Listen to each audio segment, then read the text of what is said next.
أعوذ بالله من شرور أنفسنا ومن سيئات أعمالنا من يهدي الله فلا مضل له ومن يضلل فلا هادي له وأشهد أن لا إله إلا الله وحده لا شريك له وأشهد أن محمدًا عبده ورسوله يا أيها الذين آمنوا اتقوا الله حق تقاته ولا تموتن إلا وأنتم مسلمون يا أيها الناس اتقوا ربكم الذي خلقكم من نفس واحدة وخلق منها زوجها وبث منهما رجالا كثيرا ونساء واتقوا الله الذي تساءلون به والأرحام إن الله كان عليكم رقيبا يا أيها الذين آمنوا اتقوا الله وقولوا قولا سديدا يصلح لكم أعمالكم ويغفر لكم ذنوبكم ومن يطع الله ورسوله فقد فاز فوزا عظيما أما بعد فإن خير الحديث كتاب الله وخير الهدي هدي محمد صلى الله عليه وسلم وشر الأمور محدثاتها وكل محدثة بدعة وكل بدعة ضلالة وكل ضلالة في النار فأعوذ بالله من الشيطان الرجيم واعبدوا الله ولا تشركوا به شيئا وبالوالدين إحسانا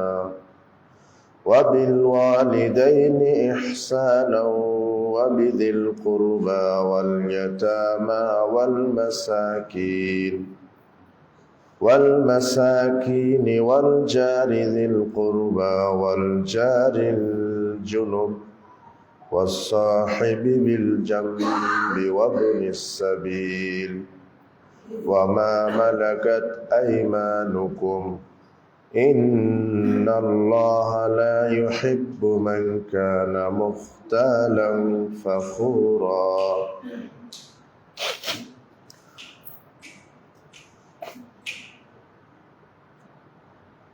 عن أبي هريرة قال رسول الله صلى الله عليه وسلم السعي على الأرملة كالمجاهد في سبيل الله كالقائم لا يفتر وكالصائم لا يفطر رواه البخاري ومسلم সম্মানিত মসজিদের উপস্থিতি, প্রশংসা আল্লাহ সুবহানাহু ওয়া তাআলার জন্য যে আল্লাহ সুবহানাহু ওয়া তাআলার অশেষ মেহেরবানিতে আজকের এই পবিত্র জুমাবারে তারই ঘর মসজিদে বসার সাধ্য অনুযায়ী 2 রাকাত করে নফল সালাত আদায় করার পর যে আল্লাহ সুবহানাহু ওয়া তাআলা আমাদেরকে খুতবা প্রদান করার এবং খুতবা শ্রবণ করার তৌফিক দিয়েছেন, সেই মহান মুনিবের দরবারে আমরা লাখো কোটি শুকরিয়া পেশ করছি, আদায় করছি। আমরা সকলেই বলছি আলহামদুলিল্লাহ। লাখো কোটি দরুদ ও সালাম বর্ষিত হোক মানবতার মুক্তির দূত নবী কুল শিরোমণি নবী সম্রাট সর্বশ্রেষ্ঠ নবী রাসূল জনাবে মুহাম্মদুর রাসূলুল্লাহ সাল্লাল্লাহু আলাইহি ওয়াসাল্লামের প্রতি। আজকে আমরা জুমার খুতবায় সংক্ষিপ্ত খুতবা হিসেবে যে বিষয়টি আলোচনা করব তা হচ্ছে ইয়াতিম, মিসকিন এবং প্রতিবেশীর হক উল্লেখিত বিষয় আমরা কোরআন এবং সহিহ সুন্নাহকে সামনে রেখে আমরা জানার চেষ্টা করব যে ইয়াতিম এবং যারা মিসকিন এবং যারা আমাদের প্রতিবেশী এদের হক আমাদের নিকটে কতটুকু। আল্লাহ সুবহানাহু ওয়া তাআলা কোরআন মাজিদে ইয়াতিম মিসকিনের হক পরিপূর্ণভাবে আদায় করতে বলেছেন। যারা প্রতিবেশী, নিকট আত্মীয়, নিকট প্রতিবেশী, দূরের প্রতিবেশী, তাদের পাশে দাঁড়াতে বলেছেন। আল্লাহ সুবহানাহু ওয়া তাআলা বলছেন, ওয়া'বুদুল্লাহ, তোমরা আল্লাহর ইবাদত করো, ওয়ালা তুশরিকু বিহি শাইআ, এবং তোমরা আল্লাহর সাথে কাউকে শরীক করো না, ওয়াবিল ওয়ালিদাইনি ইহসানা, এবং পিতামাতার সাথে সৎ ব্যবহার করো, ওয়াবিযিল কুরবা, নিকট যারা আত্মীয় তাদের সাথে সৎ ব্যবহার করো, ওয়াল ইয়াতামা ওয়াল মাসাকিন, এবং যারা ইয়াতিম এবং যারা নিঃস্ব, দরিদ্র, মিসকিন, ওয়াল জারিযিল কুরবা, নিকট যারা প্রতিবেশী, ওয়াল জারিল জুনুব, দূরের যারা প্রতিবেশী, ওয়াস-সাহিবি বিল জামবি ওয়াবনিস সাবিল, এবং যারা পথিক, চলার সাথী, এদের সাথে ভালো আচরণ করো, এবং যারা মুসাফির তাদের সাথে ভালো আচরণ করো, তাদের হক তাদের দিয়ে দাও। ওয়ামা মালাকাত আইমানুকুম, এবং যারা তোমাদের দাসদাসী। দাসদাসীর বিষয়টি এখন বিলুপ্ত হয়ে গেছে। এর অনুবাদ আমরা এভাবে করতে পারি, আমাদের অধীনস্থ যারা কর্মচারী, যারা চাকরানি, যারা চাকর, যারা দাসদাসীর অধীনে আছে, যারা আমাদের কামলা দেয়, যারা আমাদের কর্মচারী। আপনি ম্যানেজার, আপনি পরিচালক কোম্পানির, তো আপনার যারা কর্মচারী আছে, আল্লাহ এদের সাথে ভালো ব্যবহার করতে বলছেন। ইন্নাল্লাহা লা ইউহিব্বু মান কানা মুখতালান ফাখুরা, আর যারা আল্লাহর ইবাদত করে না, আল্লাহর সাথে শরীক করে, পিতামাতার সাথে দুর্ব্যবহার করে, যারা নিকট আত্মীয়তার সাথে ভালো আচরণ করে না, প্রতিবেশীর সাথে খারাপ আচরণ করে, যারা দূর প্রতিবেশী, নিকট প্রতিবেশীর সাথে খারাপ আচরণ করে, যারা ইয়েতিম, মিসকিন, অসহায়ের পাশে দাঁড়ায় না, আল্লাহ বলছেন এরা অহংকারী, আর নিশ্চয় আল্লাহ দাম্ভিক অহংকারীকে ভালোবাসেন না। তার মানে যদি আমরা ইয়েতিম, ফকির, মিসকিন, অসহায় এদের পাশে দাঁড়াই, তাহলে আল্লাহ আমাদেরকে ভালোবাসবেন। আর যদি না দাঁড়াই, ইয়েতিম, ফকির, মিসকিন, অসহায়, নিকট আত্মীয়, প্রতিবেশী, সে নিকট প্রতিবেশী হোক, দূর প্রতিবেশী হোক, তাদের খবর নিতে হবে, খোঁজ খবর রাখতে হবে, তাদের বিপদে আপদে পাশে দাঁড়ানোর চেষ্টা করতে হবে, চিকিৎসার সময় পাশে দাঁড়াতে হবে, খাদ্যের সময় পাশে দাঁড়াতে হবে, বস্ত্রের সময় পাশে দাঁড়াতে হবে। সব ক্ষেত্রে মানুষ মানুষের উপকারে থাকবে, তখনই আল্লাহ সেই লোকটাকে ভালোবাসবেন। আর যদি আপনি ইয়েতিম, মিসকিন, অসহায়, দারিদ্র এদের পাশে না দাঁড়ান, বরং দেখা যায় যে সমাজে অনেক প্রভাবশালী ব্যক্তি তারা আছেন যারা ইয়েতিমের মাল ভক্ষণ করে খান। ইয়েতিমের মাল তো সংরক্ষণ করেনই না, বরং ইয়েতিমের মাল ভক্ষণ করে খাচ্ছেন। এই ব্যাপারে আল্লাহ সুবহানাহু ওয়া তাআলা বলছেন যে ইন্নাল্লাযীনা ইয়াকুলুনা আমওয়ালাল ইয়াতামা যুলমান, যারা জুলুম করে ইয়েতিমের মাল খায়। ইন্নাল্লাযীনা ইয়াকুলুনা আমওয়ালাল ইয়াতামা যুলমান, নিশ্চয়ই যারা অন্যায়ভাবে ইয়েতিমের মাল খায়, ইন্নামা ইয়াকুলুনা ফি বুতুনিহিম নারা, তারা যেন তাদের পেটে আগুন ঢুকিয়ে দিল। ইয়েতিমের মাল খাওয়া মানে পেটে কি খাওয়া হলো? আগুন। ওয়াসায়াসলাউনা সাঈরা, এবং অচিরেই আমি আল্লাহ তাদেরকে জাহান্নামে প্রবেশ করাবো। তাহলে ইয়েতিমের মাল রক্ষকের জায়গায় যদি ভক্ষক হয়ে যান, তাহলে পরিণাম জাহান্নাম আল্লাহ ঘোষণা করেছেন। তাহলে ইয়েতিমের পাশে দাঁড়াতে হবে, যারা নিঃস্ব, দরিদ্র, তাদের পাশে দাঁড়াতে হবে, তাদের হক এতিম দুই ধরনের হয়, একেবারে নিঃস্ব, আবার এতিম হয়েছে তো ধনীও হতে পারে, তার বাপ মারা গেছে কিন্তু তার অঢেল সম্পদ থাকতে পারে না, থাকতে তো পারে। তার বাবা ছিল অঢেল সম্পদের মালিক, হাজার লক্ষ কোটি টাকার মালিক, কিন্তু বাবা মারা গেছে, তাহলে ছেলেটা বাবা থেকে কি এতিম, কিন্তু তার সম্পদ আছে। এখন তার চাচা হোক, তার মামা হোক, তার খালু হোক, এই এতিম বাচ্চার সম্পদকে রক্ষা করবে, কেননা তার কে নাই বেঁচে, বাবা নাই। কিন্তু সমাজে দেখা যায় যে নিকট আত্মীয় তার মামা বা তার চাচা অথবা তার খালু রক্ষকের জায়গায় ভক্ষক হয়ে বসে আছে। বাপ মারা গেছে, ছোট্ট বাচ্চা, এর সম্পদ আমি তসরুফ করে নি, আত্মসাৎ করে নি, কেউ দেখার নেই, কেউ বলার নেই, কিন্তু কে দেখছেন? আল্লাহ। এই জন্য আল্লাহ সতর্ক করে দিয়েছেন যে তোমরা ইতিমের মালে অন্যায়ভাবে হস্তক্ষেপ করো না। হ্যাঁ, দেখাশোনা করতে গিয়ে যতটুক তোমার প্রয়োজন ততটুক নিতে পারো, কিন্তু সব নিয়ে নিবে এটা অন্যায়, এত অন্যায় ইতিমের মাল তসরুফ করা। যারা ইতিমের মাল খায় এরা যেন পেটে জাহান্নামের আগুন ঢুকাই, আর আল্লাহ বলছেন আমি বিচার মাঠে এদেরকে অচিরেই জাহান্নামে নিক্ষেপ করব। অনেক জায়গাতে দেখা যায় এতিমের সম্পদ আত্মসাৎ করা হয়েছে, রাষ্ট্রীয়ভাবে হোক, প্রাতিষ্ঠানিকভাবে হোক, অনেক প্রতিষ্ঠানে এতিম প্রতিপালন করা হয়। এতিম ফান্ডের অর্থ সম্পদ প্রতিষ্ঠানের পরিচালক, কর্মকর্তা, দায়িত্বশীল তারা তসরুফ করেন। রাষ্ট্রীয়ভাবে এতিমের অনেক সম্পদ থাকে, রাষ্ট্রীয় নেতারা এতিমের মাল ভক্ষণ করে, আত্মসাৎ করে। কিন্তু মনে রাখা জরুরি, এতিমের মাল যারা খায় তারা পেটে আগুন ঢুকায় এবং তাদের পরিণাম হবে জাহান্নাম। পক্ষান্তরে যদি আমরা ইয়েতিমের পাশে দাঁড়াই, ইয়েতিমের পাশে যদি দাঁড়াই, ইয়েতিমকে প্রতিপালন করি, ইয়েতিমের সাহায্যে নিজেকে বিলিয়ে দেই, ইয়েতিমকে যদি প্রতিপালন করি।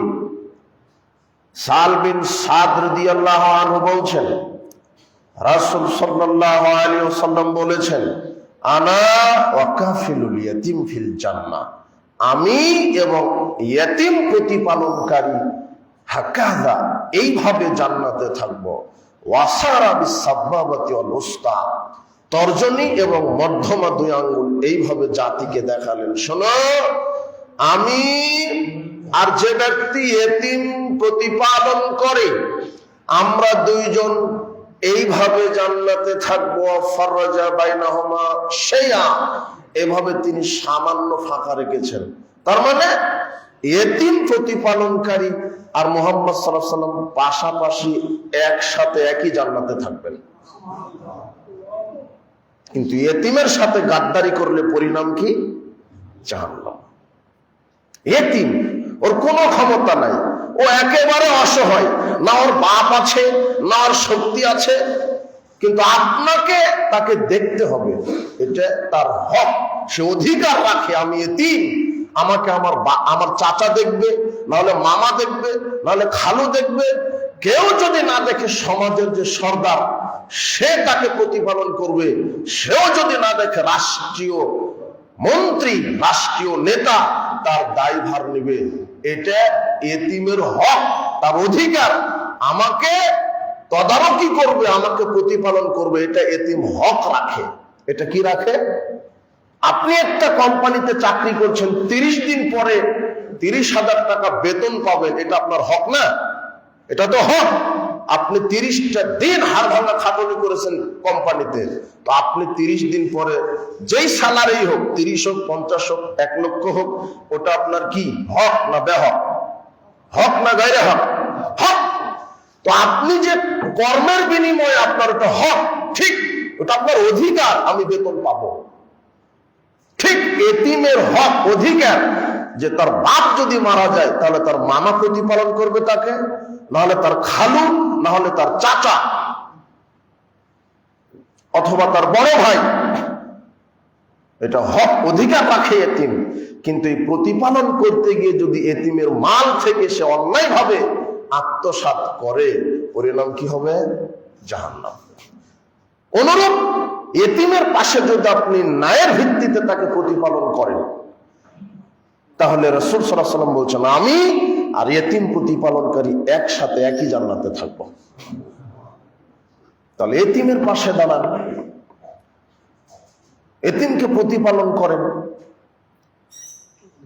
যেসব প্রতিষ্ঠানগুলি দেশে এতিমগুলি আছে তাদের খবর নেন, তাদের প্রতিপালনের, আপনাদের প্রতিপালনের হাত প্রশস্ত করেন। আন্না রাজুলান শাকা ইলান নবী সাল্লাল্লাহু আলাইহি ওয়াসাল্লাম ফি কাসওয়াতা কলবি, একজন ব্যক্তি নবী করিম সাল্লাল্লাহু আলাইহি ওয়াসাল্লামের নিকটে এসে অভিযোগ করলেন, আল্লাহর নবী আমার অন্তরটা খুব কঠিন, আমার কান্না আসে না, আমার চোখ থেকে পানি পড়ে না, আমার অন্তরটা খুবই, আমার হৃদয়টা খুবই কঠিন। তখন মুহাম্মদ সাল্লাল্লাহু আলাইহি ওয়াসাল্লাম বললেন আমসাহ রাসাল ইয়াতীম, ইয়াতীম দেখলেই তুমি তার মাথায় হাত বুলিয়ে দাও। ওয়া আতইমিল মিসকিন, আর যারা নিঃস্ব দরিদ্র খাদ্য অভাবে ভুগছে তাদেরকে খাদ্য খাওয়াও। দুটা কাজ করো, এক এতিমের মাথায় হাত বুলিয়ে দাও, দুই যারা একেবারে হতদরিদ্র নিঃস্ব খাদ্য অভাব এদেরকে খাদ্য খাওয়াও। তাহলে আল্লাহ তোমার অন্তরকে একেবারে নরম করে দিবেন, জান্নাতে যাওয়া সহজ হবে। একেবারে নরম করে দিবেন, জান্নাতে যাওয়া সহজ হবে। কাজেই ইয়েতিমের পাশে দাঁড়াতে হবে, এতিমকে প্রতিপালন করতে হবে, যারা ইয়েতিম এদের পাশে দাঁড়াতে হবে। আল্লাহ তুমি আমাদেরকে ইয়েতিমের পাশে দাঁড়ানোর তৌফিক দান করো, আমিন। মিসকিন, মিসকিন হচ্ছে একেবারে নিঃস্ব। এতিম তো দুই ধরনের হতে পারে, এতিমের সম্পদ থাকতেও পারে যদি বাপের সম্পদ থাকে, আবার এতিমের সম্পদ নাও থাকতে পারে যদি বাপের সম্পদ না থাকে। আর মিসকিনকে সে একেবারে নিঃস্ব, এর কেউ নেই, একেবারে নিঃস্ব হতদরিদ্র একে বলা হয় মিসকিন। কিন্তু মিসকিনের চাইতে একেবারে হতদরিদ্র, একেবারেই কিছু নেই, সে হলো ফকির। ফকির মানে তার কিছুই নেই, ওর ভিটা মাটি কিছুই নেই। আর মিসকিন মানে কোনোভাবে থাকার জায়গা আছে কিন্তু জীবন নির্বাহের কোনো উপায় নেই। দিনে দুবেলা খাওয়ার প্রয়োজন, 2 দিনে একবেলা খাবার পায়, এ হলো মিসকিন। আবার লজ্জা শরমে মানুষের কাছে হাত পাততেও পারে না, তার একটা ইজ্জত আছে, সম্মান আছে, কিন্তু সে মিসকিন। অনেক সমাজের লোক আছে দেখবেন যে অভাবের মধ্যে আছে, মাথার চুলটা সুন্দরভাবে আশ্রয়, পোশাকটাও সুন্দর গায়ে দেয়, কিন্তু পরিবারে খাবার নাই, চিকিৎসার টাকা নাই, ছেলে অসুস্থ টাকা নাই, ঋণগ্রস্ত, এরকম লোক সমাজে আছে। আল্লাহ বলছেন তোমরা এদেরকে খুঁজে খুঁজে এদের পাশে দাঁড়াও, এদেরকে খুঁজতে হবে, এরা আপনার কাছে আসবে না। কেননা আপনি যে কোম্পানির চাকরি করে বেতন পাবেন এটা হক, ঠিক একজন মিসকিন আপনার নিকট থেকে সেবা পাবে, এটা মিসকিনের কি হক। একজন ফকির আপনার কাছ থেকে হক পাবে, এটা তাকে খুঁজে খুঁজে তার পাশে দাঁড়াতে হবে।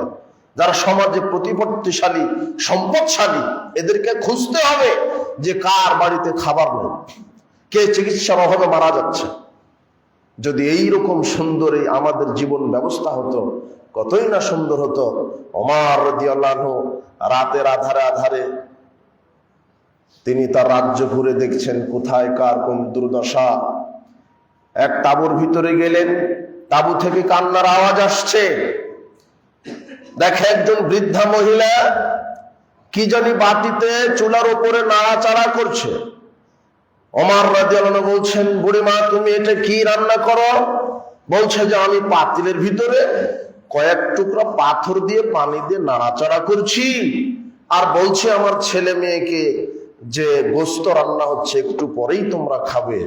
এইভাবে নাড়াচাড়া করছি, তো পাথর তো জীবনে গোশত হবে না, যাতে করে নাড়াচাড়া করতে থাকি আর বাচ্চারা কান্না করতে করতে ঘুমিয়ে যাবে, সকালে একটা ব্যবস্থা হবেই। ওমর রাদিয়াল্লাহু আনহু এই কথা শোনার সাথে সাথে বলছেন, আমার পায়ের তলা থেকে যেন মাটি খসে যাচ্ছে। ফোরাত নদীর তীরে যদি একটা ছাগল না খেয়ে মারা যায়, আল্লাহ আমাকে ধরবেন। ওমর রাদিয়াল্লাহু আনহু মানে অর্ধ পৃথিবীর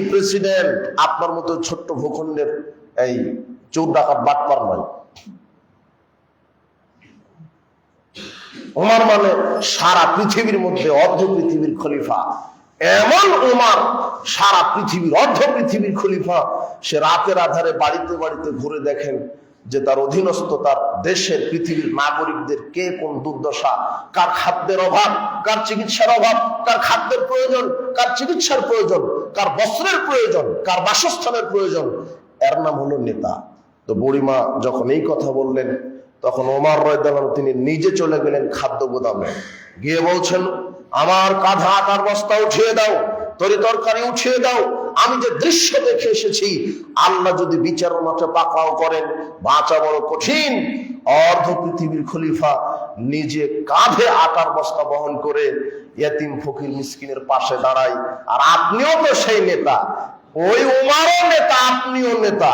আর উমর আটার বস্তা কাঁধে বহন করে মিসকিনকে দেয়, আর আপনি সেই মিসকিনের আটার বস্তা দুর্নীতি করেন, চুরি করেন। এটা তো পার্থক্য। ওমর রাদিয়াল্লাহু আনহু পরে গেলেন বুড়িমার কাছে, গিয়ে আটা খামির করলেন, রুটি তৈরি করলেন, বাচ্চাকে খাওয়ালেন। এরপরে বললেন, বুড়িমা, আগামীকাল সকালে তুমি যে বাদশার দরবারে আসতে চেয়েছো, আসো, তুমি আমিরের কাছে আসো। বুড়িমা গিয়ে দেখে আমির মানে ওই যে উমারই আমির। কে আমির? উমারই আমির। আর অফিসের পিয়নের কাছে গেলে 10 দিন সিরিয়াল নেওয়া লাগে।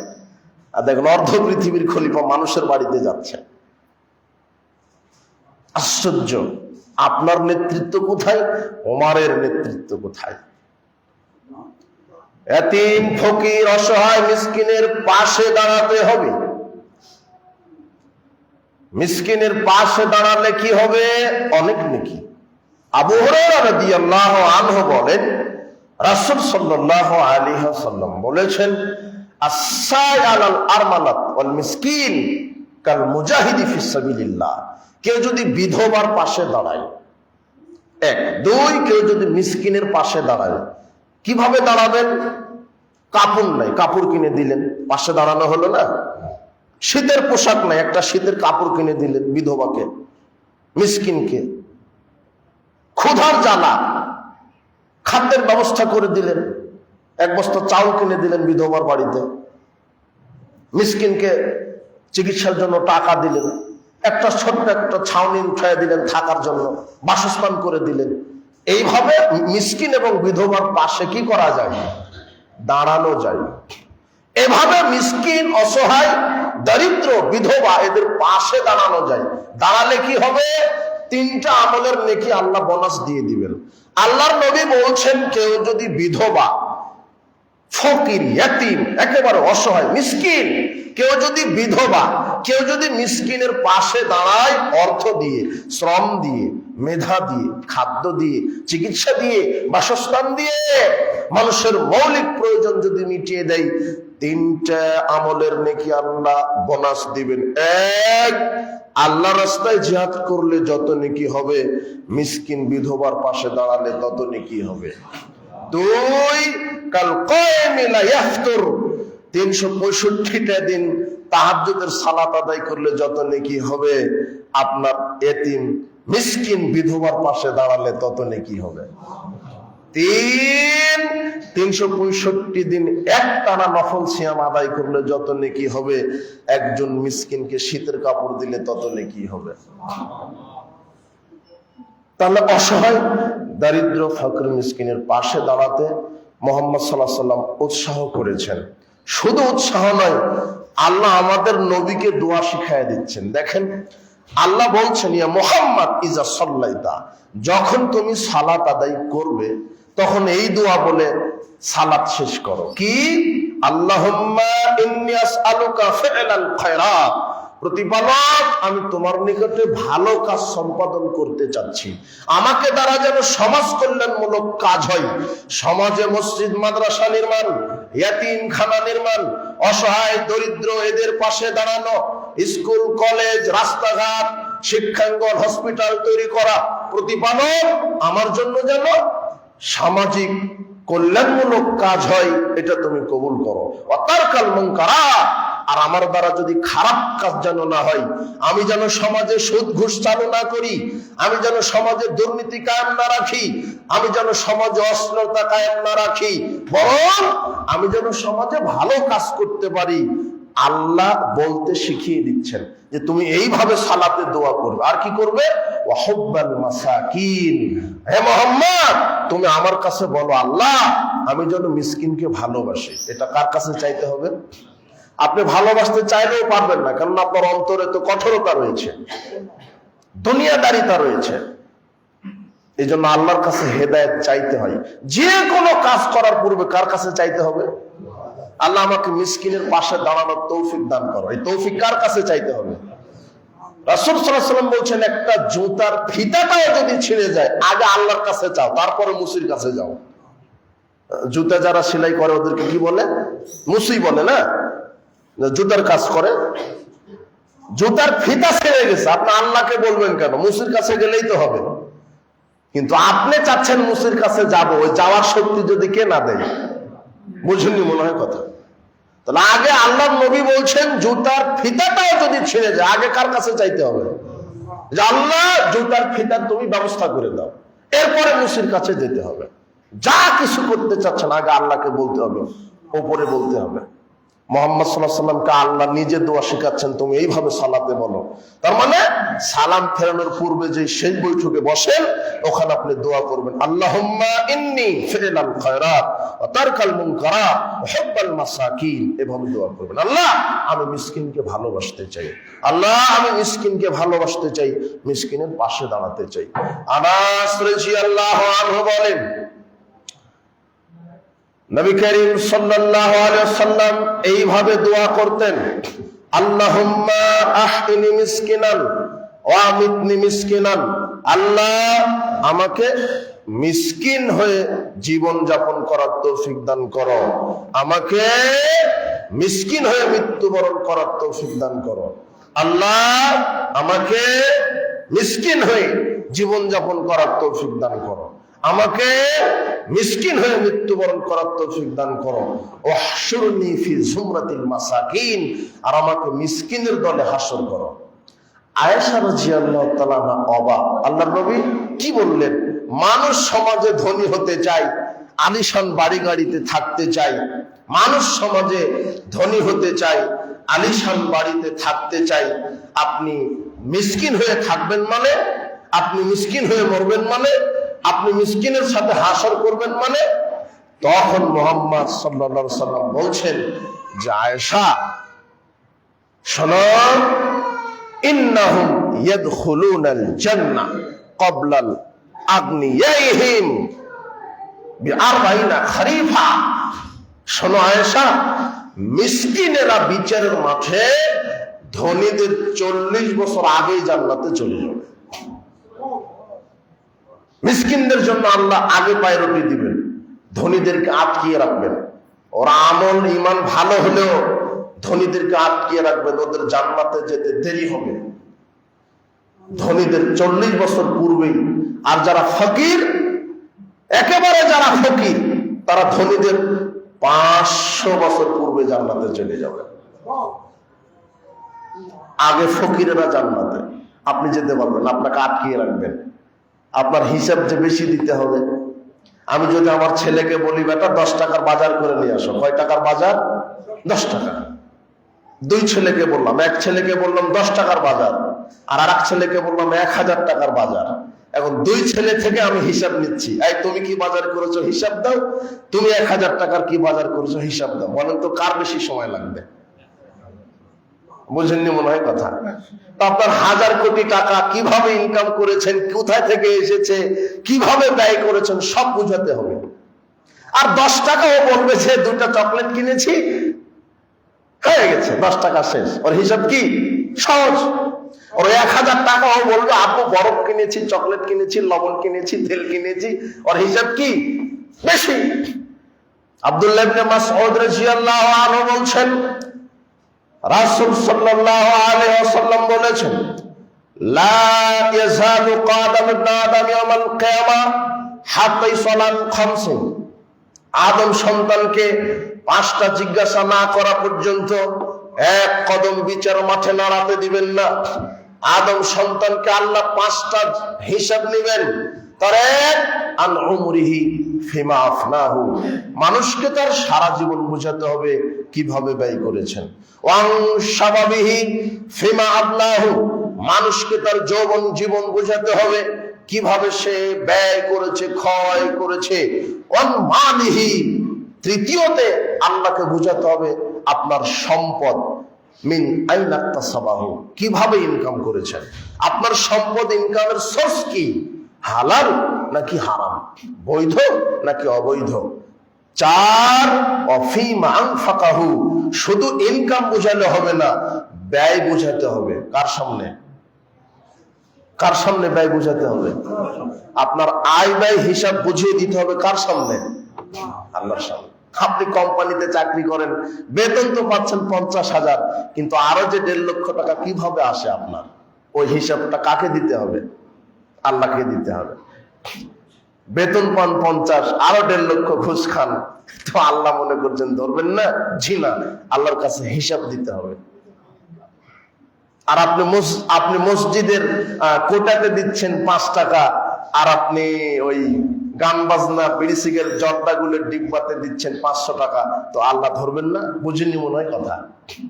যত টাকার গাঁজা কিনে খেয়েছেন আল্লাহ হিসাব নেবেন, যত টাকা মসজিদে দিয়েছেন হিসাব নেবেন।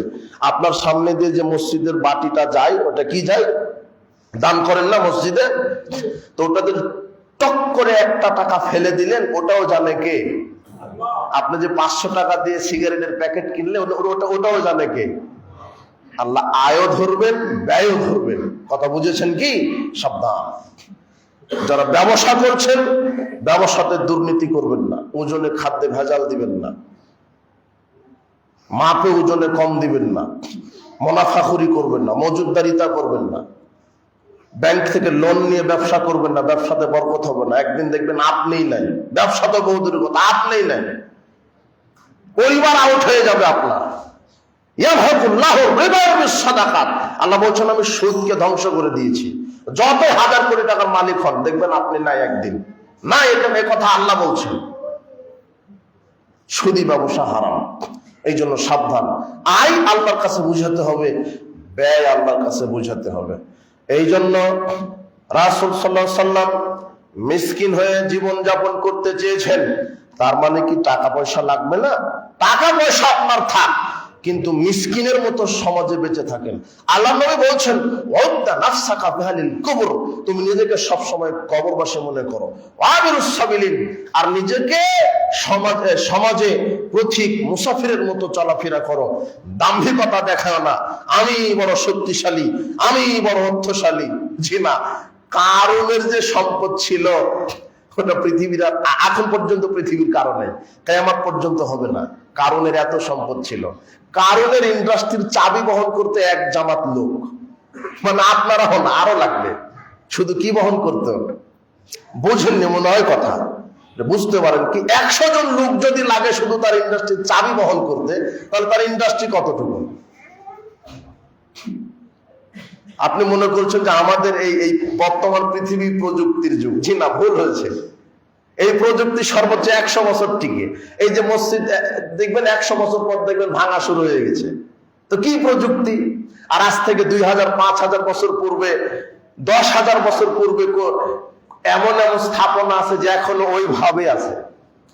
বুঝেননি মনে হয় কথা। টনকে টন পাথর কিভাবে নির্মাণ করেছে মাথায় ঢুকবে না। তো ওদের প্রযুক্তি আমাদের চাইতে বেশি ছিল, আমাদের জানা নাই তাই। কথা বুঝেননি? আজকে যে ফ্লাইওভার গুলি নির্মাণ হচ্ছে না, দেখেন তো ওই যে কি দিয়ে আগে সেই স্ল্যাব গুলি তৈরি করে ফ্লাইওভারে সেট করে দিচ্ছে মেশিন দিয়ে, তাই না? টনকে টন, 1000 টনের ওজন। কিন্তু আপনি কি চিন্তা করেন, আজ থেকে 10,000 বছর পূর্বে এরকম 2টা 3টা 5টা ফ্লাইওভারের স্ল্যাব জমা দিলে একটা বিশাল পাথরের সমান ওজন। সেই পাথরগুলি কিভাবে উঁচুতে স্থাপনা করে বড় বড় স্থাপনা নির্মাণ করেছে? তাদের প্রযুক্তি কি ছিল? মানুষের হাত দিয়ে করেছে না মেশিনই ছিল? ছিল মেশিন বা কোন প্রযুক্তি ছিল যেটা আমাদের কি নাই, জানা নেই। আপনার প্রযুক্তি 100 বছর টিকে না, স্থাপনা ভেঙে যাচ্ছে, আর ওদের স্থাপনা 10,000 বছর থেকে ওইভাবে আছে। কথা বুঝেছেন? তো আপনি কি বলতে চাচ্ছেন? এই জন্য আপনার অর্থ প্রয়োজন, সেটা বৈধ হালাল ভাবে। কিভাবে? তাই বলে এমন নয় যে আপনাকে একেবারে সমাজে টাকা ইনকাম করা যাবে না, এটা ভুল বোঝার কোনো কারণ নেই। আপনি টাকা ইনকাম করতে হবে, কিন্তু অবৈধ ভাবে না বৈধ ভাবে? হালাল ভাবে। টাকায় যদি ইনকাম না করেন তো মাদ্রাসায় দান করবেন কি, মসজিদ নির্মাণ করবেন কি, আল্লাহ রাস্তায় জিহাদ করবেন কি? কথা বুঝেননি? কিন্তু আপনার যতই টাকা পয়সা হোক, দাম্ভিকতা দেখানো যাবে না যে আমি বড় সম্পদশালী। সমাজে থাকতে হবে পথিকের মতো, মুসাফিরের মতো, না হলে কারণের মতো আল্লাহ ধ্বংস করে দিবেন। কারণের ইন্ডাস্ট্রি আল্লাহ মাটির নিচে যখন দাবিয়ে দিলেন, তো বিশাল একটা সমুদ্র হয়ে গেল। কারণকে তার অধীনস্থ এলাকার লোক বলছে, কারণ তোমাকে তো আল্লাহ হাজার হাজার লক্ষ কোটি বিলিয়ন মিলিয়ন ট্রিলিয়নের মালিক করেছে, তো আল্লাহ রাস্তায় একটু দান করো না। তখন কারণ দাম্ভিকতার সাথে বলছে, জি না, এগুলো আল্লাহ দান করেনি, আমার নিজস্ব মেধাতে আমি এগুলি উপার্জন করেছি। নাউজুবিল্লাহ মিন জালিক। সম্পদ দেন কে? পরীক্ষা করার জন্য। এই জন্য সম্পদের দাম্ভিকতা দেখাবেন না, ক্ষমতার কোনোদিন দাম্ভিকতা দেখাবেন না। আল্লাহ মানুষকে ক্ষমতা দেন ক্ষমতা ছিনিয়ে নেওয়ার জন্য। পৃথিবীতে আজ পর্যন্ত কোন রাজা বাদশা চিরস্থায়ী হয়নি। ভালো যদি নেতৃত্ব দেন, সম্মানের সাথে দুনিয়া থেকে বিদায় নিয়েছেন। যখনই জুলুমবাজি করেছে, স্বৈরাচারী হয়েছে, অন্যায়ভাবে অধীনস্থদের উপরে জুলুম করেছে, আল্লাহ জিল্লাতের সাথে, মাটির সাথে তাদেরকে মিশিয়ে দিয়েছেন। তার প্রমাণ আপনি কারণ দেখেন, ফেরাউন দেখেন, নমরুদ দেখেন, তার দৃষ্টান্ত আছে। আপনিও যদি তাদের মতো অন্যায়ভাবে সমাজে, রাষ্ট্রে আপনার অপব্যবহার করেন ক্ষমতার মালিক কে? আল্লাহ। আপনাকে শুধু দুটা মানুষের নেতৃত্ব দিয়ে আল্লাহ পরীক্ষা করেন যে আপনি কিভাবে মানুষকে চালান। ফেরাউনকে ডুবিয়ে দিয়েছে। আল্লাহ বলছেন, ফেরাউনের মতো শক্তিশালী মন্ত্রী আমি কিয়ামত পর্যন্ত আর তৈরি করব না। কার মতো? ফেরাউনের মতো। আজ সামুদ ফেরাউন জাতির মতো শক্তিশালী জাতি কিয়ামত পর্যন্ত তৈরি করব না। সে আজ সামুদ ফেরাউনকে মাটির সাথে আল্লাহ মিশিয়ে দিয়েছে, তো আপনি আবার কে? আল্লাহ সর্বশক্তিমান। ক্ষমতার অপব্যবহার করবেন না। বলছিলাম উপস্থিত বৈঠকের আজকের জুমার খুতবার মুসল্লিবৃন্দ, ইয়েতিম, মিসকিন ও প্রতিবেশীর অধিকার। মিসকিনের পাশে দাঁড়াতে হবে। যারা নিঃস্ব দরিদ্র, এদের পাশে দাঁড়াতে হবে। দাঁড়ালে কি? জান্নাত। মিসকিনের পাশে দাঁড়াতে পারলেই জান্নাত, ইয়েতিমের পাশে দাঁড়াতে পারলেই জান্নাত। জান্নাতে যাওয়ার অনেক মাধ্যম, তার একটা বড় মাধ্যম ইয়েতিমের পাশে দাঁড়ানো, মিসকিনের পাশে দাঁড়ানো। এরপরে আসেন প্রতিবেশী। আল্লাহ সুবহানাহু ওয়া তাআলা বলছেন, তোমরা নিকট প্রতিবেশী, দূর প্রতিবেশী যারা আছে তাদের পাশে দাঁড়াও, তাদের হক আদায় করো। নিকট প্রতিবেশী, দূর প্রতিবেশী তাদের পাশে দাঁড়াও, তাদের হক আদায় করো। আবু হুরায়রা রাদিয়াল্লাহু আনহু বলেন, রাসূল সাল্লাল্লাহু আলাইহি ওয়াসাল্লাম বলেছেন, কি বলেছেন? ওয়াল্লাহি লা ইউমিনু, ওয়াল্লাহি লা ইউমিনু, ওয়াল্লাহি লা ইউমিনু। আল্লাহর কসম ওই ব্যক্তি মুমিন নয়। আল্লাহর কসম ওই ব্যক্তি মুমিন নয়। আল্লাহর কসম ওই ব্যক্তি মুমিন নয়। ও মা রাকা ইয়া রাসূলুল্লাহ। সাহাবীগণ বলছেন, আল্লাহর নবী কার ব্যাপারে এইভাবে এত কঠিন ভাবে বলছেন? কার ব্যাপারে এত কঠিন ভাবে বলছেন ওই ব্যক্তি মুমিনই নয়? কার ব্যাপারে বলছেন? তখন আল্লাহর নবী বলছেন যে আল জার লা ইয়ামানু জারহু বাওয়াইকাহু। ওই ব্যক্তি মুমিন নয় যার অনিষ্টতা থেকে প্রতিবেশী নিরাপদে থাকে না। আপনার অনিষ্টতা থেকে প্রতিবেশী নিরাপদ নয়। আপনি একটা রাস্তা করেছেন, ভ্যান চালককে যেতে দিচ্ছেন না। আমি টাকা খরচ করে রাস্তা করেছি, বৃষ্টি হলে কাদা হবে, তোকে ভ্যান নিয়ে যেতে দিব না। এই যে আপনার অনিষ্টতা থেকে ভ্যান চালক নিরাপদ। বুঝেননি মনে হয় কথা? ইসলাম বলছে যে মানুষের জন্য রাস্তা তৈরি করে দাও। রাস্তাতে তৈরি বহুদূরের কথা, রাস্তাতে চলার জন্য দেখছেন একটা খড় পড়ে আছে, আপনি খড় বোঝেন কিনা? একটা ইট, একটা গাছের ডাল তো বোঝেন, রাস্তায় গাছের ডাল পড়ে আছে। আল্লাহ নবী বলছেন, কেউ যদি মানুষের চলাচলের জন্য ও যদি মনে করে আহারে রাস্তাতে একটা ডাল পড়ে আছে, সরিয়ে দিই যাতে মানুষ চলাচলে সুবিধা হয়, এই ডালটা সরিয়ে দেওয়ার সাথে সাথে তার জন্য জান্নাত ওয়াজিব হয়ে যায়। আর সে জায়গাতে আপনি বেড়া দিচ্ছেন, আপনি কিন্তু তাহাজ্জুদ পড়েন, তাহাজ্জুদও পড়েন, আমার রাস্তা বন্ধ করেছেন, মানে প্রতিবেশীকে হাঁটতেই দিবেন না, যেখানে সেখানে রড বালি সিমেন্ট দিয়ে রাস্তা জ্যাম করেছেন, যার কারণে গাড়ি নিয়ে আমরা যেতে পারি না। রাস্তা থাকবে রাস্তার মতো, রাস্তাতে দুনিয়াবি কোনো কাজ হবে না, রাস্তা মানুষ চলাচলের জন্য। এই জন্য মুহাম্মদ সাল্লাল্লাহু আলাইহি ওয়াসাল্লাম বলেছেন, যেখানে রাস্তা নিয়ে দ্বন্দ্ব হবে সেখানে ডবল রাস্তা হবে। একেবারে ফাইনাল কথা। মনে করছেন 2 শতক জমি একজনে দিবে না, 2 শতক হলে রাস্তা হয়, দ্বন্দ্ব হচ্ছে, মুহাম্মদ সাল্লাল্লাহু আলাইহি ওয়াসাল্লাম ওখানে 4 শতক এমনিতে দিয়ে দিতে হবে, দ্বন্দ্ব হলেই ডবল রাস্তা হয়ে যাবে। এটা হলো শরীয়ত। রাস্তা বন্ধ করার অধিকার পৃথিবীর কোনো মানুষের নাই। এই জন্য আপনি বড়াই করবেন না, প্রতিবেশীকে কষ্ট দিবেন না। মাত্র 1/2 শতক জমি হলে একটা লোক ভ্যান নিয়ে চলে যেতে পারে, আপনি 1/2 শতক জমির জন্য ভ্যান চালকের সাথে এত কঠিন কথা বললেন কেন? যে আপনার হাঁস মুরগি যেন আমার এই আঙিনায় না আসে, কি দাম্ভিকতা আপনার! অবাক কথা হলো, আপনার ছাগল যেন আমার খেতে না আসে। জি না, মানুষের সাথে ভালো আচরণ করেন, প্রতিবেশীর সাথে ভালো আচরণ করেন, না হলে আপনার অনিষ্টতা থেকে প্রতিবেশী নিরাপদ না হলে আপনি মুমিন হবেন না। প্রতিবেশীর হক আদায় করতে হবে। মুহাম্মদ সাল্লাল্লাহু আলাইহি ওয়াসাল্লাম বলছেন, মা ইউসিনি জিবরিল, জিবরিল যখনই আমার কাছে আসে তখনই বলে প্রতিবেশীর সাথে ভালো আচরণ করো। জিবরিল যখনই আমার কাছে আসে, ওহী নিয়ে আসুক আর সাক্ষাতের জন্য আসুক, যখনই আসুক তখনই বলে প্রতিবেশীর সাথে আচরণ করো। প্রতিবেশী প্রতিবেশী প্রতিবেশী। মুহাম্মদ সাল্লাল্লাহু আলাইহি ওয়াসাল্লাম বলছেন, আমি এক সময়তে ধারণাই করলাম আমার সম্পদের ভাগ কি প্রতিবেশীকে ওয়ারিশ হিসেবে দেওয়াই লাগে নাকি। তিনি একটা ভয়ে ছিলেন যে এত প্রতিবেশীর ব্যাপারে আমাকে সতর্ক করা হচ্ছে কেন। প্রতিবেশীর সাথে যদি ভালো আচরণ না করেন তাহলে হজ যাকাত তাহাজ্জুদ দিয়ে কি হবে না? জান্নাত হবে না। এটাই ঠিক। আপনি মনে করছেন আমি তো তাহাজ্জুদ একদিনও মিস দিই না, উমরা তো প্রতি বছরে করি, হজ তো করা আছে, জান্নাত পড়ে আছে। জি না, প্রতিবেশীর সাথে খারাপ আচরণ করা থাকলে হজ যাকাত তাহাজ্জুদ দিয়ে জান্নাত হবে না। কিভাবে? আল্লাহ রাসূলুল্লাহ, এক ব্যক্তি রাসূল সাল্লাল্লাহু আলাইহি ওয়াসাল্লামের নিকটে এসে বলছেন, ইয়া রাসূলুল্লাহ, ইন্না ফুলানাতা তুসকারু মিন কাসরাতি সালাতিহা ওয়া সিয়ামিহা ওয়া সাদাকাতিহা। আমি একজন মহিলা সম্পর্কে জানি, খুব বেশি সালাত আদায় করে, খুব বেশি সাদকা দেয়, খুব বেশি সিয়াম পালন করে। বেশি সালাত আদায় করে মানে ফরজ তো পড়ে পড়ে, নফলগুলিও পড়ে, তাহাজ্জুদও পড়ে। বেশি দান খয়রাত করে মানে যাকাত তো দেয়, ফকির মিসকিন অসহায় সবাইকে দান করে। বেশি সিয়াম রাখে মানে রমাদানেরটা তো করে, সপ্তাহে 2 দিন, আপনার মাসে 3 দিন, যত আরাফা, আশুরা, আইয়ামে বীজ সব সিয়াম রাখে, নফল যত সিয়াম, বেশি বেশি সিয়াম রাখে।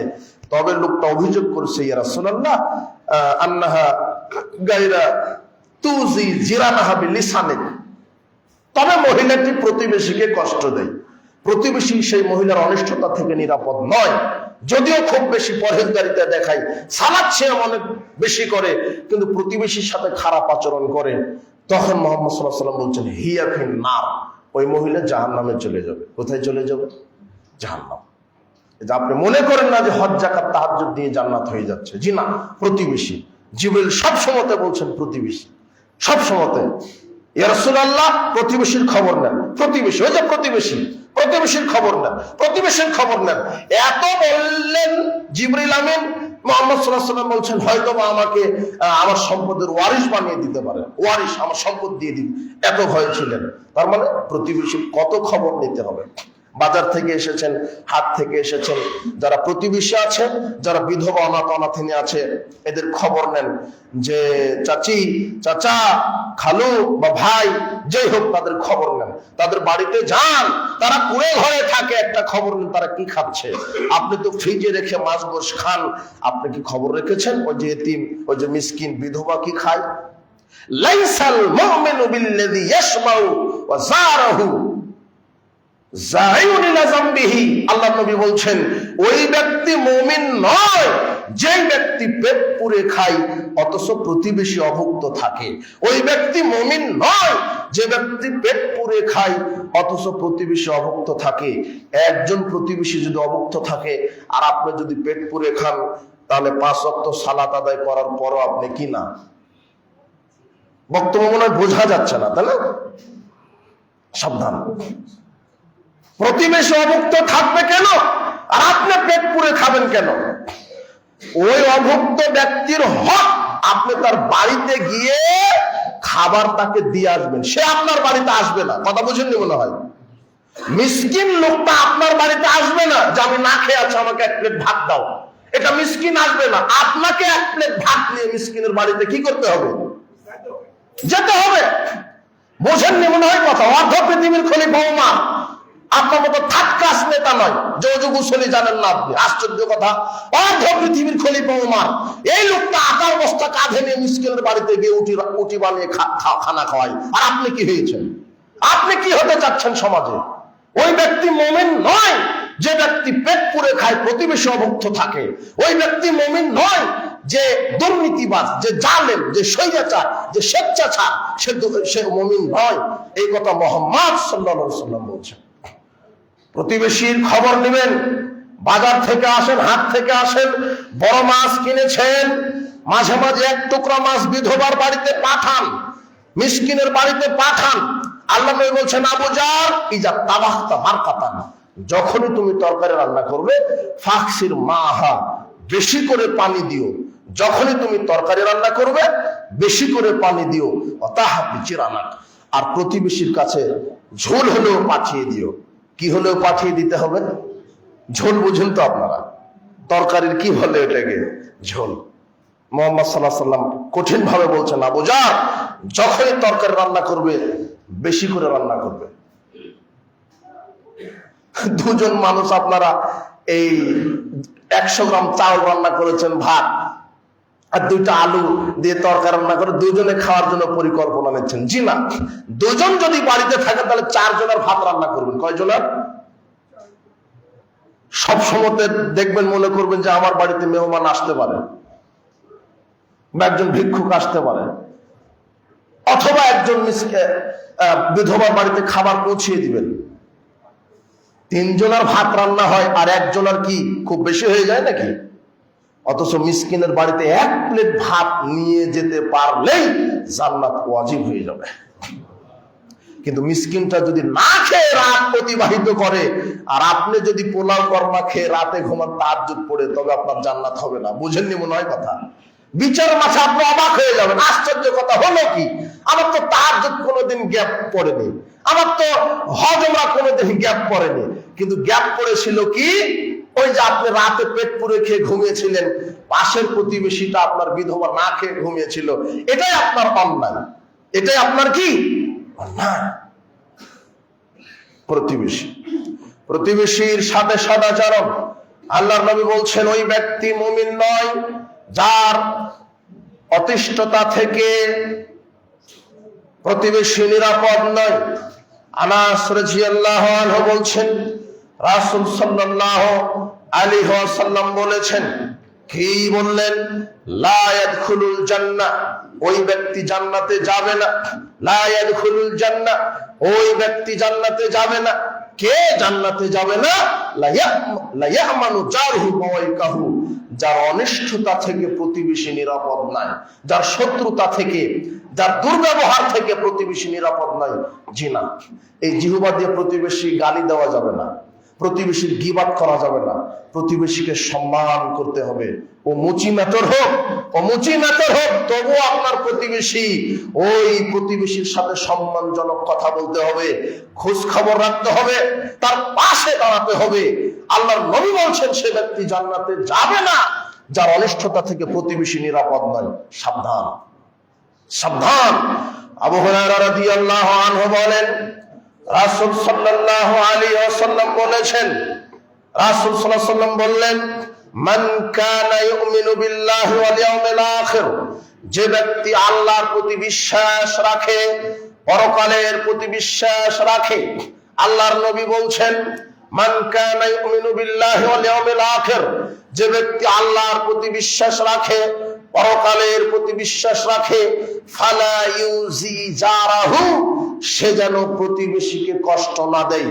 যে বলে আমি মুসলিম, যে বলে আমি সালাত মুসল্লি, যে বলে আমি ইমানদার, সে যেন প্রতিবেশীকে কষ্ট না দেয়। প্রতিবেশীকে কষ্ট দিলে তার ইমানদারিতা কেটে যাবে, তার হজ যাকাত তাহাজ্জুদ কেটে যাবে। মান কানা ইউমিনু বিল্লাহি ওয়াল ইয়াউমিল আখির, যে ব্যক্তি আল্লাহর প্রতি বিশ্বাস করে, পরকালের প্রতি বিশ্বাস করে, ফালইউকরিম যায়ফাহু, সে যেন মেহমানকে সম্মান করে। যে ব্যক্তি আল্লাহর প্রতি বিশ্বাস রাখে, পরকালের প্রতি বিশ্বাস রাখে, সে যেন মেহমানকে সম্মান করে। মেহমান, মেহমান মানে একজন আগন্তুক লোক আপনার ঢুকে গেছে বাড়িতে, আপনি তাকে আশ্রয় দেন, তার খেদমত করেন, ও হলো আপনার মেহমান। অন্তত একদিন এক রাত তাকে থাকা খাওয়ার সুন্দর ব্যবস্থা করে দেন, এর বিনিময়ে জান্নাত। মুহাম্মদ সাল্লাল্লাহু আলাইহি ওয়াসাল্লামের কাছে একজন আগন্তুক এসে বলছেন, আমি ক্ষুধার্ত, খেতে দেন। আল্লাহর নবী বলছেন, বাড়িতে খবর নাও তো দেখি আমার বাড়িতে খাবার আছে কিনা। তো দেখে যে পানি ছাড়া কোনো খাবার নেই। মুহাম্মদ সাল্লাল্লাহু আলাইহি ওয়াসাল্লাম একজন প্রেসিডেন্ট মানুষ, তার বাড়িতে ওই সময় পানি ছাড়া কি নাই? হ্যাঁ, প্রেসিডেন্ট, প্রেসিডেন্ট, উনিও সারা পৃথিবীর প্রেসিডেন্ট মুহাম্মদ সাল্লাল্লাহু আলাইহি ওয়াসাল্লাম। বাড়িতে স্ত্রীদেরকে খবর নিয়ে বলছে, আপনি যেমন মোবাইলে বলেন না যে আব্দুল্লাহ আম্মা বাড়িতে কি খাবার আছে, একজন মেহমান আছে, কি খবর নেন না? তো ভাবে তিনি খবর নিচ্ছেন যে দেখো তো আমার বাড়িতে। তখন তার স্ত্রীগণ বলছেন, পানি ছাড়া কি নাই? খাবার নেই। এই কথাটা আপনি কিভাবে সামলাবেন বলেন তো দেখি? একজন প্রেসিডেন্ট, এটা কিভাবে সম্ভব? তিনি যদি চাইতেন যে উট পাহাড় স্বর্ণ হয়ে যেত, কি হয়ে যেত? ওমর ইবনুল খাত্তাব রাদিয়াল্লাহু আনহু একদিন রাসূল সাল্লাল্লাহু আলাইহি ওয়াসাল্লাম নিকটে গেছেন, গিয়ে দেখছেন যে তিনি ওই খেজুর পাতা দিয়ে বোনানো খাটিয়ার উপরে শুয়ে আছেন খালি গায়ে। মুহাম্মদ সাল্লাল্লাহু আলাইহি ওয়াসাল্লাম যখন উঠলেন, তখন ধবধবে গৌরব বর্ণের মানুষ, ওই খাটিয়ার দাগ পড়ে পিঠ লাল টকটক হয়ে গেছে, বালিশও নাই, শুয়ে আছে। ওমর রাদিয়াল্লাহু আনহু বলছেন, ইয়া রাসূলুল্লাহ, দুনিয়ার কত কাফের, মুশরিক, মুনাফিক, দুর্নীতিবাজ, গাদ্দার দুনিয়াকে আলিশান বানিয়ে ভোগ করছে, আর আপনি শ্রেষ্ঠ মানুষ, আপনি একজন প্রেসিডেন্ট, আপনার এই খাটিয়াতে শুয়ে থাকতে হবে? তখন মুহাম্মদ সাল্লাল্লাহু আলাইহি ওয়াসাল্লাম বলছেন, শোনো আব্দুল্লাহ ওমর ইবনুল খাত্তাব, দুনিয়া তো মুসাফির খানা, এখনই চলে যেতে হবে। আমার জন্য দুনিয়া চিরস্থায়ী নয়, আমার জন্য পরকাল চিরস্থায়ী জান্নাত। প্রেসিডেন্টের বাড়িতে পানি ছাড়া খাবার নাই, এই কথার লোড আপনি কিভাবে নেবেন? মাথায় তো ধরে না। তখন আবু তালহা রাদিয়াল্লাহু আনহু বলছেন, আল্লাহর নবী, ঠিক আছে আপনার বাড়িতে খাবার নাই, আমি মেহমানকে নিয়ে যাচ্ছি আমার বাড়িতে। এখন আবু তালহা নিয়ে গিয়ে স্ত্রীকে বলছেন খাবার রেডি করো। এখন আবু তালহার স্ত্রী বলছেন যে আমাদের বাড়িতে তো তেমন খাবার নেই, 2-4টা খেজুর আছে যেটা ছেলে মেয়ের জন্য রেখেছি, আমাদেরকেও রাতে না খেয়ে থাকতে হবে। তখন আবু তালহা বলছেন, শোনো, রাত্রের ঘটনা, বাতি জ্বালাও, যে 2-1টা রুটি অথবা খেজুর যা আছে রেডি করো প্লেটে, বাচ্চাদেরকে কৌশলে ঘুমিয়ে দাও। বাচ্চাদেরকে ঘুমিয়ে দিলেন, বাতি জ্বালানো হলো, প্লেটে 2-4টা খেজুর রেডি করা হলো। এখন আবু তালহা বলছেন যে মেহমান, আপনি খানা শুরু করেন। তো আবু তালহা এই কথা বলার পরে আবু তালহা নিজেও একটা খেজুর নেওয়ার অভিনয় করে ফু দিয়ে বাতিটা নিভিয়ে দিয়েছেন। এখন ঘর অন্ধকার, ঘর এখন অন্ধকার। কেন? মেহমান বলবে আপনিও খান, বোঝেননি মনে হয়, আমাকে যদি খেতে দেন আমিও তো বলবো আপনিও শরীক হন। তা আবু তালহা চিন্তা করলো, আমি যদি একটা খেজুর উঠিয়ে নিই তাহলে মেহমানের আর পেট ভরবে না, কম পড়ে যাবে। এই জন্য তিনি বাতিটা নিভিয়ে দিলেন, নিভিয়ে অন্ধকার।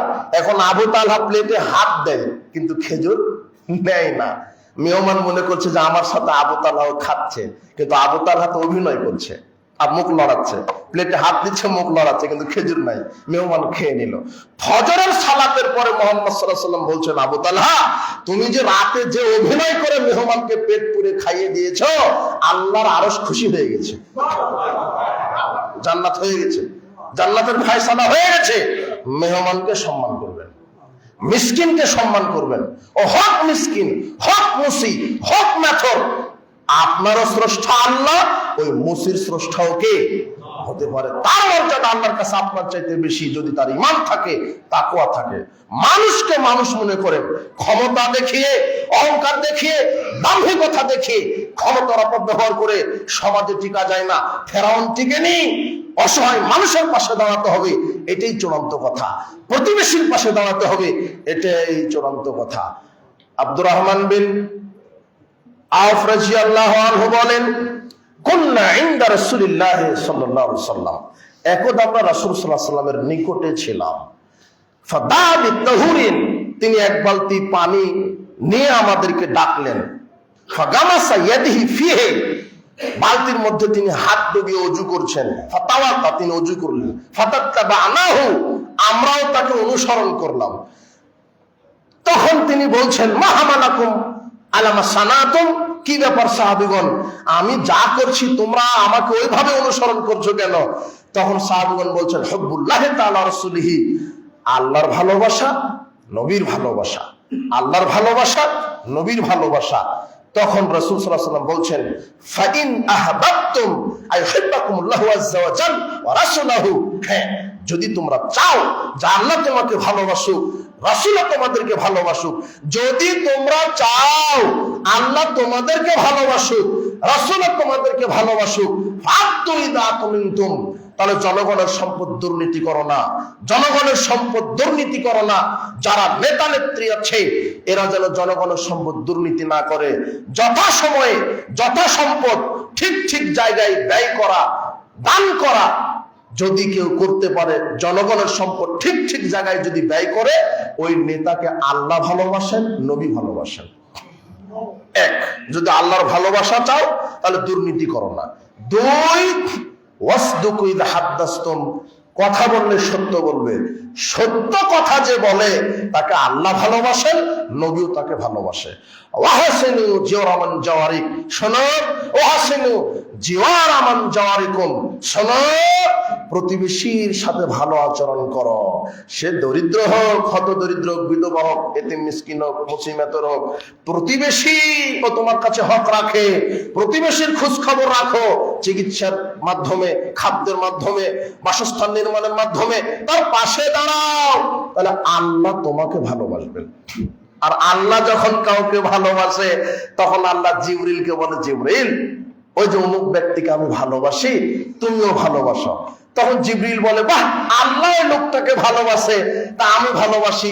তখন জিবরিল আকাশে যত হাজার লক্ষ কোটি ফেরেশতা আছে সবাইকে বলে, আয় ফেরেশতারা শোনো, ওই যে অমুক ব্যক্তিটা, ওই যে অমুক ব্যক্তি, ওই ব্যক্তিকে আল্লাহ ভালোবাসে, আমাকে ভালোবাসতে বলেছেন, তাই আমিও ভালোবাসি, কাজেই তোমরাও ভালোবাসো। তখন আকাশের হাজারো লক্ষ কোটি ফেরেশতা ওই লোকটাকেও ভালোবাসে। এটা আমি কি দিয়ে বুঝাবো যে আল্লাহ আপনাকে ভালোবাসে মানে কি? খাদিজা রাদিয়াল্লাহু তাআলা আনহা, ওই যে 30 ফিট উঁচা মুহাম্মদ সাল্লাল্লাহু আলাইহি ওয়াসাল্লাম ওই হেরা গুহাতে যখন ইবাদত করতেন নবুয়ত পাওয়ার পূর্বে, 30 ফিট উঁচা একজন হিমশিম যুবক তাগড়া জওয়ান মানুষ উঠতে গেলে হিমশিম খেয়ে যাবে। গারে হেরা 30 ফিট উঁচা, ওখানে গিয়ে মুহাম্মদ সাল্লাল্লাহু আলাইহি ওয়াসাল্লাম ইবাদতে মশগুল থাকতেন। প্রায় খাদিজা রাদিয়াল্লাহু তাআলা মহিলা মানুষ, তিনি ওই 30 ফিট উঁচুতে প্রায় দিন উঠে এই ভাত তরকারি দিয়ে আসতেন স্বামীকে। সুবহানাল্লাহ। এটা আল্লাহর কাছে এত খুশি হয়েছে যে খাদিজা স্বামীর আনুগত্য করছে, স্বামীর খেদমত করছে। একদিন জিবরাইলকে আল্লাহ পাঠিয়ে দিয়েছেন। জিবরাইল এসে মুহাম্মদ সাল্লাল্লাহু আলাইহি ওয়াসাল্লামকে বলছেন, মুহাম্মদ, ওই যে আপনার স্ত্রী খাদিজা আসছে আপনাকে ভাত তরকারি দিতে, ওই যে দেখেন হাতে বাটি আছে, তরকারি আছে, আপনাকে দিতে আসছে। তো আল্লাহ খাদিজার উপরে এত খুশি, আমাকে তো সালাম দিতে বলেছে, আমি তো দিলাম, আল্লাহও খাদিজাকে সালাম দিয়েছে।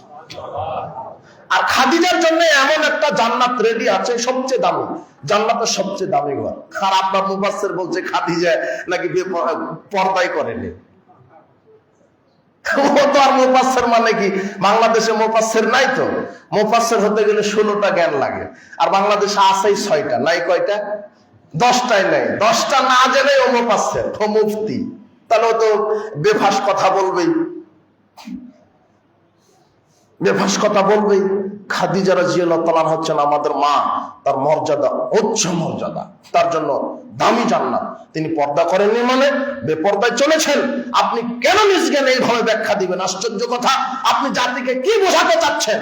কোনদিন সালাত আদায় করেনি মানে একথা ঠিক যে খাদিজা রাদিয়াল্লাহু তাআলা আনহার সময় 5 ওয়াক্ত সালাত ফরজ হয়নি, কিন্তু 2 ওয়াক্তের সালাত রাসূল সাল্লাল্লাহু আলাইহি ওয়াসাল্লাম নিয়মিত করতেন, সকাল এবং সন্ধ্যায় 2 ওয়াক্তের সালাত। স্বামী যদি 2 ওয়াক্তের সালাত আদায় করে, স্ত্রী করেনি? আপনি ধারণা করেন কি করে? আশ্চর্য কথা। আর আপনার এই বক্তব্য যে কি বোঝাতে চাচ্ছেন? বুঝাতে চাচ্ছেন মানে সালাত পর্দা না করলে হবে, ভোট দিলেই জান্নাত। আশ্চর্য কথা। মানুষ কি বুঝে না নাকি? ফাজলামি করেন ধর্মের সাথে। আপনার বক্তব্যের মূল থিম কি হবে? আপনি বুঝাতে চান কি? খাদিজা রাদিয়াল্লাহু তাআলা আনহা আমাদের মা, তার অনেক মর্যাদা। 4 জন নারীর জন্য স্পেশাল জান্নাত, তার মধ্যে খাদিজা রাদিয়াল্লাহু তাআলা আনহা হচ্ছেন তার জন্য স্পেশাল জান্নাত। তিনি পর্দা করেননি মানে আশ্চর্য কথা। হোস্ট করে জাতির সামনে বক্তব্য দিতে হবে, আপনি কোরআন হাদিস বিকৃত করবেন মানে আল্লাহ আপনাকে হেদায়েত দান করুন, সঠিক বুঝ দান করুন। বলছিলাম যে আল্লাহ যদি কাউকে সালাম দেন তো মনে করেন যে সে কেমন? খাদিজাকে কে সালাম দিয়েছেন? আসসালামু আলাইকা ইয়া খাদিজা, আসসালামু আলাইকুম ওয়া রাহমাতুল্লাহ, তোমার প্রতি আল্লাহ আমার পক্ষ থেকে রহমত বর্ষিত হোক। তা আল্লাহ যদি আপনাকে ভালোবাসে তাহলে কি হলো? আল্লাহ আপনাকে ভালোবাসে। আল্লাহ আপনাকে কখন ভালোবাসবে? যখন প্রতিবেশীর পাশে দাঁড়াবেন। কথা বুঝেননি মনে হয়। প্রতিবেশীর পাশে দাঁড়াতে হবে। উপস্থিত আজকের জুমার খুতবার যে বিষয়গুলি স্পষ্ট করার চেষ্টা করলাম, যে ইয়াতিম, মিসকিন, প্রতিবেশী, এদের পাশে আমরা দাঁড়াবো। এদের পাশে দাঁড়ানোর প্রতিদান জান্নাত। আল্লাহ তুমি আমাদেরকে নিগৃহীত, নির্যাতিত, অসহায়, দারিদ্র, ফকির, মিসকিন, প্রতিবেশীর পাশে দাঁড়ানোর তৌফিক দান করো।